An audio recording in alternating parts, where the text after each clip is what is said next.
Senhoras e senhores, respiração. O ato do ar entrar pelo seu nariz, ir até os seus pulmões, brônquios, alvéolos pulmonares. Por que a gente tem que saber disso? Se desde o momento que você nasceu e a água saiu dos seus pulmões, você está respirando. Por que o profissional da voz tem que saber algo diferente sobre a voz? locutores.com.br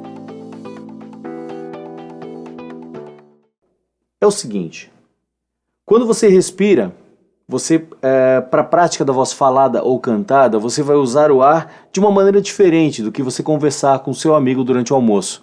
Então, existe um músculo bem importante chamado diafragma, o qual você provavelmente já ouviu falar sendo um profissional da voz. Ele fica próximo da sua última costela. Então pega a sua última costela e dá uma olhadinha, simula de leve uma tosse. Esse soquinho que veio aqui, é um oferecimento do seu diafragma. Ele separa o seu aparelho respiratório do seu aparelho digestório. Os professores hoje eles costumam falar digestório ao invés de digestivo para nós que somos do século passado. Então o que acontece? É um músculo bastante elástico. Algumas pessoas falam que cantar de estômago muito vazio não é bom, ou cantar de estômago muito cheio. Eu digo, cantar subentende-se falar também. Então, cantar com o estômago muito cheio também não é muito interessante, é contraproducente. O que eu digo? Bom, os dois estão certos. Porque se você estiver com o estômago muito vazio, você não vai ter força para mover esse diafragma. Se você estiver com ele muito cheio, você não vai ter como baixar esse diafragma. De que forma a gente vai fazer isso? Olha só, ao invés de fazer o tal do apoio diafragmático, que é você fazer uma força grande, mantendo a força para abrir as costelas e deixar esse ar apoiado ali, fazer aquela força quase como um samurai. As artes marciais elas nos possibilitam isso. Quando você dá um golpe, você tem um deslocamento de ar ao mesmo tempo que você profere a palavra, vamos dizer assim, do golpe, você também está mantendo o diafragma trabalhando. Se você fizer aí, você vai perceber isso.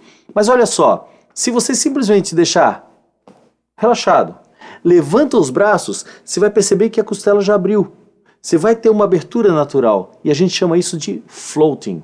Quando você deixa o ar flutuando em flutuação, aqui na última costela, vai trabalhar da mesma forma o diafragma, você vai baixar os braços e não vai fechar a costela, e esse ar ele vai ficar mais rarefeito, ao invés de ficar com uma pressão, para a compressão desse ar vir, você vai acabar tensionando um pouco a laringe, ou vai acabar tensionando a musculatura do ombro, do peito e tal, enfim, e nada desse processo de respiração complicado vai ficar tranquilo para você. Então, para que isso fique um pouco mais fluido, um pouco mais orgânico, vamos pensar da seguinte forma: você deixa a postura ali como se fosse quase que um bailarino. Os professores de balé me perdoem, porque na verdade a professora normalmente vai pedir para o externo fechar, né? Ok. Quando a gente fala de teatro musical, que é a área com que eu mais trabalhei até hoje, você deixa o externo aberto e consegue ainda assim manter o eixo. Então, mesmo se você estiver cantando e dançando ao mesmo tempo e atuando, como acontece no teatro musical, você vai poder manter esse diafragma trabalhando ali, certo? E aí esse ar vai subir mais leve, ele vai subir mais rarefeito. Com isso, você vai ter frases mais longas, não vai precisar respirar no meio dessa frase e o teu trabalho vai estar muito mais bem aceito, ele vai ficar mais tranquilo para você fazer. Você vai poder fazer um trabalho de 1, 2, 3 horas tranquilamente e ao final desse trabalho, você vai fazer um desaquecimento da voz. Desaquecimento? Como é que isso funciona? Simples. Toda atividade física, inclusive cantar, inclusive falar, porque envolve uma musculatura específica, toda atividade física ela tem obrigatoriamente um aquecimento, a atividade propriamente dita e essa volta à calma. Então a volta à calma é o que eu estou falando para você, que é o desaquecimento. Se a gente tem um desaquecimento, temos um aquecimento vocal. Então se você for jogar futebol, por exemplo, você vai lá alongar a parte dos membros inferiores, coxa, panturrilha, né? Se você for jogar vôlei, vai ter que alongar ombros, vai ter que alongar toda a musculatura que você vai usar para aquele objetivo. Na voz não é diferente. Se você for cantar ou for trabalhar com a voz falando, você vai ter que alongar e vai ter que aquecer a musculatura responsável por essa atividade.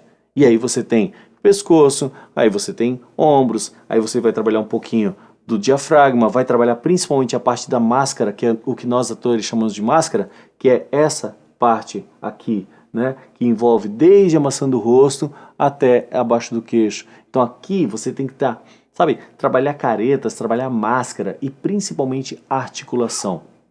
Essa fase é muito importante. Veja que se você começa um trabalho com a voz, você vai ter obrigatoriamente um trabalho em camadas. É como se você fizesse as camadas de um bolo.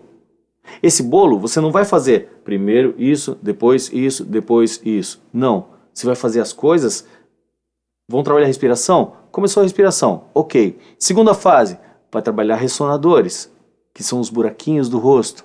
Terminou ressonadores, você vai buscar a parte de articulação das vogais, valorizar as vogais, que a gente tem lá no nosso ensino fundamental, lá na terceira série, nosso professor ensinou que quais são as vogais. A, E, I, O, U.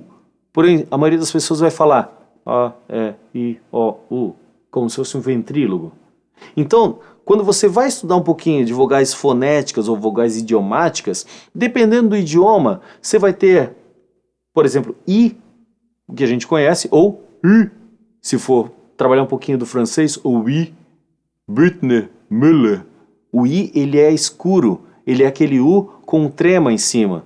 Então, esse I, ele é um pouco mais escuro. A gente tem vogais fonéticas, por exemplo, O, a gente pensa A, E, I, O, U, mas se você tem O como vogal aberta, você vai ter O como vogal fechada. Vai ter E como vogal aberta, E como vogal fechada. Tem o A, mas tem a vogal anasalada, vamos colocar assim, que é o A. Então, os sons das vogais, eles vêm definir muito se você vai precisar usar muita força da voz. Olha que palavra estranha. A força na voz, ela é contraproducente. Se alguém que trabalha com você diz, fala mais alto ou canta mais alto, duvida dessa pessoa. Falar mais alto ou cantar mais alto puramente, pergunta, de que forma você quer que eu faça isso? Você pode fazer através do diafragma, você pode fazer através de uma melhor articulação das vogais.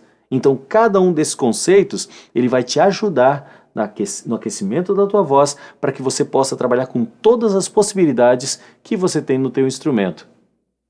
Pensa no seguinte, se eu tiver aqui no meu teclado, quebrei essa tecla, poxa, eu levo lá na assistência técnica, aí eles vão tirar essa tecla aqui e vão colocar outra.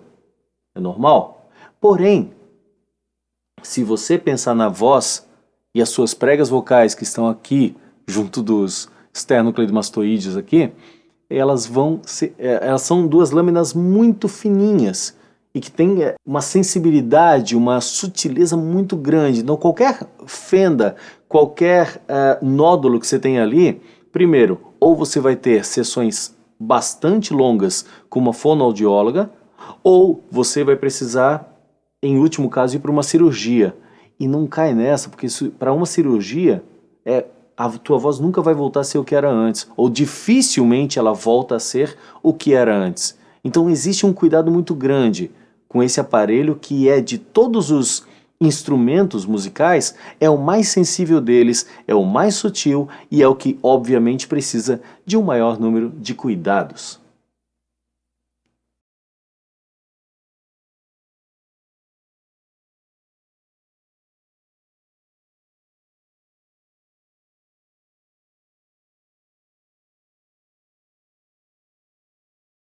Uma produção original. Web em Segundos.